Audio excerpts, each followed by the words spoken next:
নমস্কার, আমি নয়ন রায়। যৌবনের ডাক ব্রিগেড কার্যত শেষ হয়ে গেছে। ছড়িয়ে ছিটিয়ে আছে কিছু অমলিন কিছু কাগজপত্র আর হচ্ছে ভিড়, যারা এখনো যায়নি, কিছুক্ষণ পর তারা যাবেন। ইতিমধ্যে ছেলেরা নেমে পড়েছে ফুটবল খেলতে। ব্রিগেডে সবাই খেলাধুলা করেন। আওয়াজটা আসছে মাইকের, কিছু করার নেই, কারণ যারা এই অঞ্চলে এসছেন সভা সমিতিতে ব্রিগেডে, হয়তো অনেককে খুঁজে পাওয়া যাচ্ছে না, তার অ্যানাউন্সমেন্ট চলছে। তাই দর্শকরা আমাকে মার্জনা করবেন শব্দব্রহ্ম যদি শুনতে অসুবিধা হয়। আজকের এই ব্রিগেডের সমাবেশ থেকে কি পাওয়া গেল? যেটা পাওয়া গেল সেটা হচ্ছে যারা প্রবীণ তাদেরকে দেখলাম নিচে, মঞ্চের নিচে। কারা তারা? বিমান বসু, তড়িৎ বরণ তোপদার, সূর্যকান্ত মিশ্র, বর্ষিয়ান তড়িৎ বরণ তোপদার, সৃজন চক্রবর্তী, এরা ছিল আজকে মঞ্চের নিচে। যেহেতু যৌবনের ডাক ছিল আর যেহেতু মোহাম্মদ সেলিম রাজ্য সম্পাদক, স্বাভাবিকভাবে তিনি প্রধান বক্তা, এটাই স্বাভাবিক।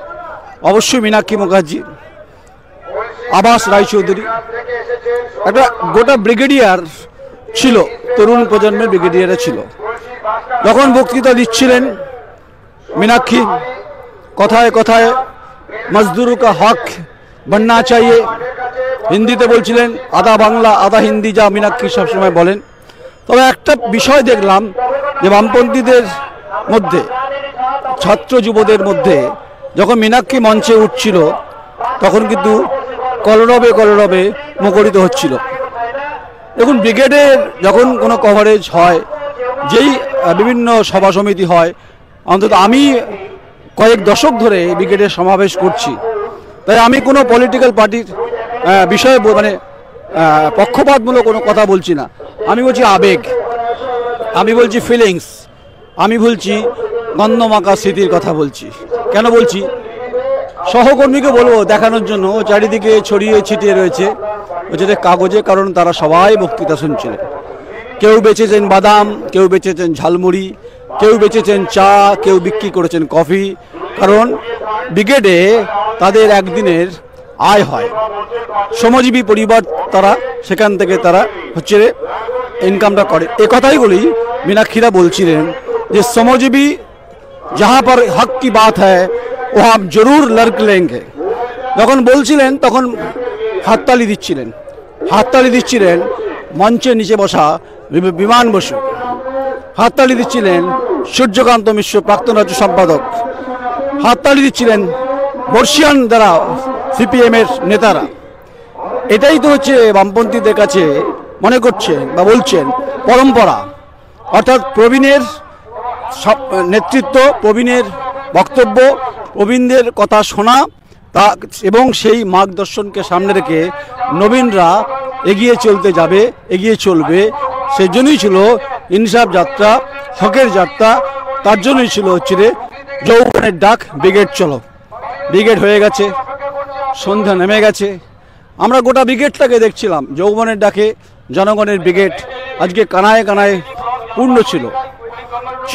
শ্রমজীবী মেহনতি ছাত্র যুব সম্প্রদায়, যাদের মধ্যে একটা উদ্বেলিত মনোভাব ছিল। তাদের মধ্যে বামপন্থীদের তারা স্লোগান দিচ্ছিলেন, কারো মাথায় টুপি ছিল, কারোর টি শার্ট ছিল, তাতে লেখা ছিল চলো ব্রিগেড। কিন্তু তারপর মীনাক্ষী যখন বলল, তার আগে অবশ্য আবাস রায়চৌধুরী বলছিলেন, সুরটা বেঁধে দিয়ে গেলেন। কেন্দ্রের বঞ্চনার বিরুদ্ধে প্রতিবাদ, এ রাজ্যের মমতা বন্দ্যোপাধ্যায়ের বিরুদ্ধে আক্রমণ চলছিল। তারপরে যখন শেষ বক্তা হিসাবে মোহাম্মদ সেলিম বলছিলেন, তিনি বলছিলেন যে কাস্তেটা শান দিয়ে চকচকে রাখতে হয়, কারণ এ বাংলার গ্রামের মা বোনেরা যারা মাঠে কাজ করেন, যারা চারা বপন করেন, ধান চাষ করেন, এবং তারা পিছনে দুহাত দিয়ে তারা সেই মাটিতে যখন বীজটা বপন করেন, সেই বীজ যখন অঙ্কুরোদ্গমন হয়, অর্থাৎ যখন আস্তে আস্তে ধান গাছটা বড় হয়, তারপর যখন ধান গাছটাকে নিয়ন করতে হয়, নিয়ন করার পর যখন তাকে জল দিতে হয়, সার দিতে হয়, মেশিন চালাতে হয়, তারপর সেই ধান আস্তে আস্তে পেকে যায়। পুরো যখন পেকে যায় তখন যদি কাস্তেটা চকচকে থাকে তাহলে ধানটা কাটতে সুবিধা। এটাই ছিল ওনার মূল ব্যাখ্যা। আরেকটা ব্যাখ্যা ছিল কি, বামপন্থীদের তিনি চার্জ করলেন। কেন চার্জ করলেন? ইনসাফ যাত্রার ক্ষেত্রে বিভিন্ন সময় বামপন্থীদের বিরুদ্ধে, ছাত্র যুবদের বিরুদ্ধে, এসএফআই, ডিওএফআই, মূলত ডিওএফআই বিভিন্ন প্রতিকূল পরিস্থিতির মধ্যে তারা পড়েছেন, কোচবিহার থেকে শুরু করে সারা বাংলায়, সে কথা স্মরণ করাচ্ছিলেন। কিন্তু প্রশ্ন হচ্ছে, বামেদের যে ব্রিগেড কানায় কানায় পূর্ণ হলেও, আমি জ্যোতিবাবুর ব্রিগেড দেখেছি, আমি বুদ্ধদেব ভট্টাচার্যের ব্রিগেড দেখেছি, সাংবাদিকতা করার সুবাদে দেখেছি, আমি 21 সালের মহাজোটের ব্রিগেড দেখেছি, এবারের ব্রিগেডে বামপন্থীদের ডাকা অর্থাৎ ডিওএফআইয়ের ডাকা ব্রিগেড দেখলাম। কিন্তু প্রশ্ন হচ্ছে, জানি না আমার সঙ্গে বামপন্থীরা একমত হবেন কিনা, এর ডিভিডেন্ড কি ভোট বাক্সে পড়বে? কারণ মিছিলে মিটিংয়ে লোক হয়, সমাগম হয়, আর বক্তাদের গা গরম করা বক্তৃতা শুনে গ্রামে গিয়ে কুঁকড়ে যান শাসক দলের কাছে। কেন? তারা বলছেন পুলিশ প্রশাসন কার্যত বামপন্থী ছাত্র যুব সংগঠনকে দুমড়ে মুচড়ে দেয়। একটু উল্টো দিকে যান, যখন বাম শাসন ছিল তখনও কিন্তু পরিস্থিতি ওভাবেই ছিল, এটা বিভিন্ন বিশ্লেষকরা বলেন। তাই আজকের বিভিন্ন নির্ণায়ক ভূমিকায় যারা যারা ছিলেন তারা মনে করছেন এর ফসল তারা কাস্তের সন্ধ্যার মতোই এবারে 24শে লোকসভা নির্বাচনে তুলতে পারবেন। সেটা গধূলিবেলা সূর্য অস্ত যাওয়ার মতো যেন না হয়ে যায়।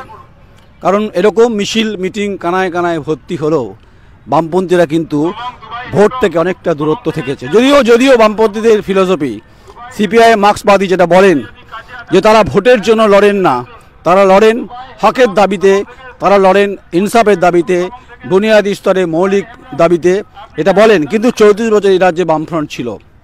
ত্রিস্তরীয় পঞ্চায়েতি ব্যবস্থা, কৃষি ব্যবস্থা, এ রাজ্যের উৎপাদন, শিল্প উৎপাদন, কৃষির সামগ্রী, চাকরি এবং বিভিন্ন কর্মসংস্থান, আজকে সেগুলো কার্যত হারিয়ে যাচ্ছে। মেধা উত্তীর্ণ ছেলেমেয়েরা রাস্তায় ধারে বসে বসে মশার কামড় খাচ্ছে ব্রিগেড থেকে কিছু দূরে।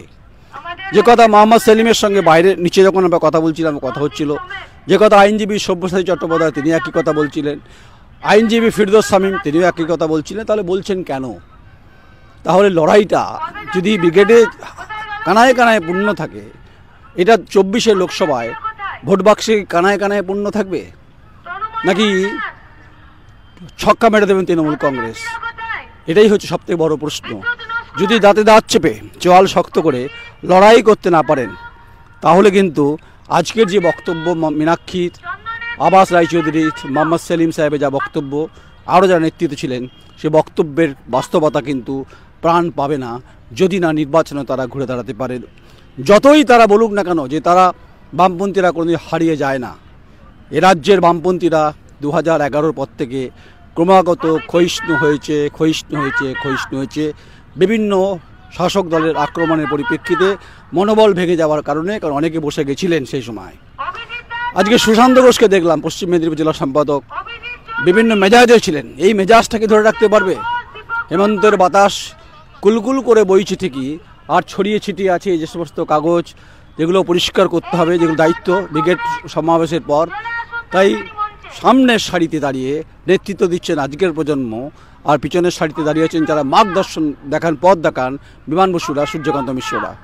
তাই লড়াইয়ের ময়দানটা কতটা সহজ হবে, কাস্তের যে ফলা চকচকে হবে কিনা ধান কাটার মতো, অর্থাৎ ভোটটা দেওয়ার ক্ষেত্রে মানুষকে তার অধিকারের জায়গাতে বামমুখী করাতে পারবে কিনা, এটা বামপন্থীর কাছে বড় চ্যালেঞ্জ। নমস্কার, আমি নয়ন রায়, আমার সহকর্মী Samit Dafadar, brigade parade ground, Kolkata.